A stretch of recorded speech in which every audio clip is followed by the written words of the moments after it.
Anne Mollet, bonjour. Bonjour.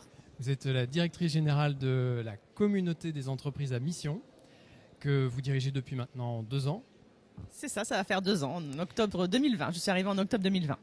On entend beaucoup parler de ce statut d'entreprise à mission. Tout le monde ne connaît pas forcément les caractéristiques. Est-ce que vous pouvez nous rappeler quels sont les points clés qui caractérisent une entreprise à mission ? Oui, tout à fait. Alors, une entreprise à mission, c'est la société à mission a été instaurée par la loi Pacte. Donc, Oui. c'est un modèle d'entreprise qui est vraiment tout nouveau, mai 2019, et qui permet, en fait, pour les entreprises de conjuguer la performance économique et contribution sociétale positive. Qu'est-ce que ça veut dire en fait? On va dire que c'est un projet de transformation d'entreprise, mais profond. On n'est plus sur la responsabilité des pratiques. On l'est aussi, mais il ne s'agit pas de ça quand on parle de société à mission. On parle de transformation à la fois du modèle d'affaires de l'entreprise, de transformation de la gouvernance, du management. Donc ça transforme tous les pans de l'entreprise. Et pour faire face, on va dire, pour anticiper les grands enjeux socio-environnementaux, donc l'urgence climatique, l'urgence biodiversité, l'urgence sociale, et de manière systémique et de la plus cohérente possible. Alors, ce qu'a prévu la loi Pacte, effectivement, c'est à la fois, quand on parle de société à mission, on parle d'une boussole, souvent, qui vient guider la stratégie de l'entreprise. Donc, on n'a pas d'un côté l'extra-financier et de l'autre côté le financier. C'est en fait, la mission, c'est vraiment le socle de référence de l'entreprise. Et c'est pas le truc en plus, on va dire, quelque part. Et ça vient orienter l'entreprise dans ses grands choix, qu'il s'agisse des choix de développement de nouveaux produits, des choix de relations clients et autres. Ça intègre plus l'ensemble de l'entreprise et notamment ça donne de la cohérence d'ensemble. D'accord. Et globalement, c'est aussi un projet d'entreprise qui est transformatif. Donc parce qu'on intègre globalement, ça met entre 6 mois et 24 mois pour devenir société à mission. Une entreprise met entre 6 mois et 24 mois. Pourquoi? Parce que ça prend du temps de se réinterroger sur le mythe fondateur de l'entreprise et puis aussi la projection. Qu'est-ce qu'on veut faire de son entreprise et de solliciter les parties prenantes internes que sont les collaborateurs et externes. Donc on peut dire que c'est un projet d'entreprise à la fois engageant, partagé et traçable, évaluable, parce que la notion de preuve est extrêmement importante dans la mesure où la loi a prévu un double contrôle.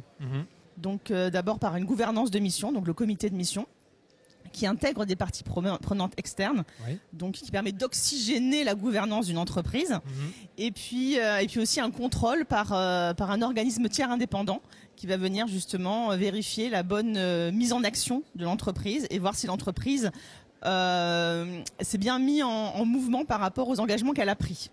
Voilà, et en fait les engagements que l'entreprise prend sont des engagements qui lui sont singuliers par rapport à son secteur d'activité, aux grands enjeux qui sont clés pour elle. Donc la transformation, elle intervient en amont dans le processus qui permet de devenir entreprise à mission et se poursuit ensuite sur de nouveaux rails finalement grâce à tout ce dispositif qui est mis en place. Tout à fait, c'est une trajectoire de progrès. C'est-à-dire que, vu là où on en est aujourd'hui, le point de départ d'une entreprise peut être différent selon qu'elle soit impact native ou que ce soit une entreprise traditionnelle qui fait pivoter, qui fait bifurquer son modèle d'affaires. Mais pour autant, la trajectoire, il y a cette notion de trajectoire et de progrès constant et évaluable. Là aussi, c'est extrêmement important. C'est inscrit dans le marbre, c'est inscrit dans les statuts de l'entreprise et on ne peut pas y déroger. Et c'est un élément à la fois fondateur et de pérennité du projet de l'entreprise qui survit même aux dirigeants, on va dire. D'accord. Alors, la communauté des entreprises à mission est une association que vous dirigez aujourd'hui. Mais avant de prendre cette direction générale, vous avez vous-même, au sein de l'entreprise dans laquelle vous travailliez auparavant, conduit une transformation. Quel enseignement finalement ça vous a donné? Quel retour d'expérience vous pourriez nous partager? Alors c'était un peu spécifique parce que tant qu'à faire, j'ai cumulé la complexité.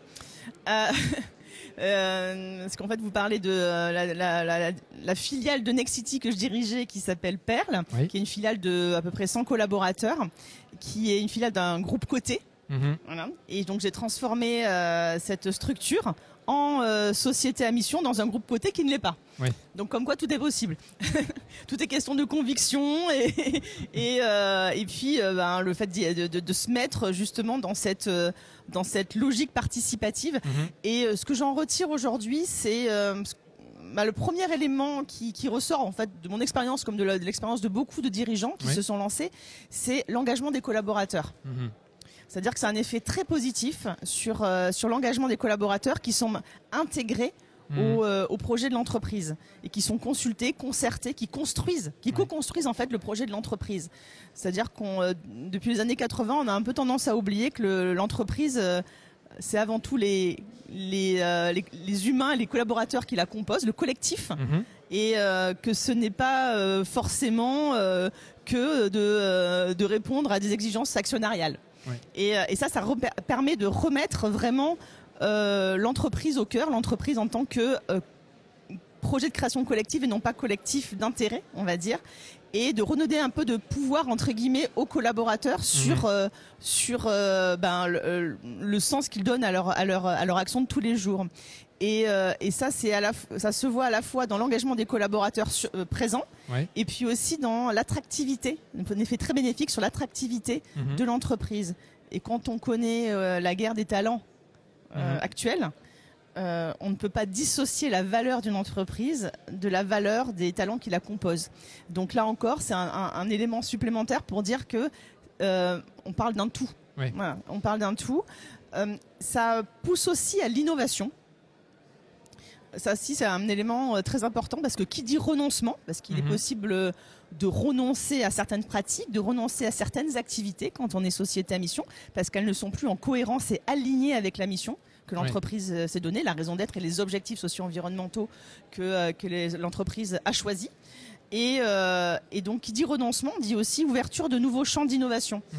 Et c'est d'ailleurs un des pans importants de ce qui a conduit à la création de la société à mission par les chercheurs des mines qui travaillent depuis 2008 sur la question. Donc c'était vraiment comment redonner en fait à l'entreprise cette capacité d'innovation qu'elle avait un peu perdue. Donc cette dynamique collective, c'est donc une clé de succès et un point de vigilance pour réussir cette mue. Est-ce qu'il y a via l'association un accompagnement ou des préconisations de spécialistes pour accompagner cette transformation? Alors, un point important que je n'ai pas évoqué, c'est que devenir société à mission, c'est tout d'abord un acte de leadership fort. Il faut que ce soit incarné par le dirigeant qui porte le sujet, et d'ailleurs 98% dans le 98% des cas, la société à mission est initiée par le dirigeant de l'entreprise. Bien sûr, il s'entoure après, mais en tout cas, c'est vraiment incarné et porté au plus haut niveau. Voilà, et donc ça, c'est extrêmement important. Et pour répondre directement à votre question, bien entendu, il y a des bonnes pratiques, c'est-à-dire qu'on est sur une innovation juridique récente, je dis mai 2019. On construit ensemble un nouveau modèle d'entreprise. Et c'est par l'échange entre pairs, c'est par justement le fait de nourrir collectivement ce modèle et de faire connaître ce modèle et de créer, on va dire, le socle de connaissances et de créer la norme en fait. C'est ce qu'on fait tous les jours dans le cadre de la communauté des entreprises à mission. Voilà, mais on le fait collectivement. Et ce qui est intéressant, c'est que ce n'est pas une norme qui est imposée. C'est une décision qui émane de l'entreprise. Et ce qu'on est en train de construire, on est en train de le construire en collectif avec les entrepreneurs. Donc ça aussi, c'est assez nouveau. C'est-à-dire qu'on construit un nouveau modèle d'entreprise, on construit la norme, mais encore une fois, on co-construit cela avec ceux qui sont les premiers concernés, qui sont les entreprises. Et combien de membres dans la communauté aujourd'hui des entreprises à mission? Alors aujourd'hui, on compte 350 structures membres de l'association. Si votre question porte sur le nombre de sociétés à mission, donc le nombre de sociétés qui ont fait leur changement statutaire, on est à 728 sociétés à mission de manière très exactement à fin juin 2022. 728 sociétés à mission, c'est x2 en un an. Oui, c'était ma question. C'était de voir un peu quelle était la tendance. Donc une très forte accélération. Tout à fait. Et ce n'est que la partie émergée de l'iceberg. parce qu'on sait aussi que ceux qui ont été les moteurs, ce sont plutôt les petites entreprises. 80% des sociétés à mission, ce sont des PME de moins de 50 salariés. Oui. Ce qui est assez cohérent avec le tissu économique français, ceci étant dit. Donc c'est plutôt une bonne nouvelle. Et c'est plutôt une bonne nouvelle aussi d'en voir dans tous les secteurs d'activité, tous les secteurs géographiques. Et donc parce que ce n'est pas une histoire de quelques entreprises, de grandes entreprises parisiennes. Non, c'est sur l'ensemble du territoire que la mayonnaise prend. Mais pour autant, on voit de plus en plus de TI et de grandes entreprises qui s'interrogent, qui se questionnent, qui sont en chemin. Mais bien entendu, ce n'est pas la même chose d'embarquer 10 collaborateurs que d'embarquer les 200 000 salariés de la Poste, par exemple. Mais le mouvement est lancé. Le mouvement est lancé et on espère que ce soit un mouvement, que ce sera un mouvement irréversible. Et le but du jeu étant vraiment de transformer l'économie, de transformer les entreprises, et pour réinjecter justement ce rôle sociétal qu'a l'entreprise, en fait. Merci Anne. Merci.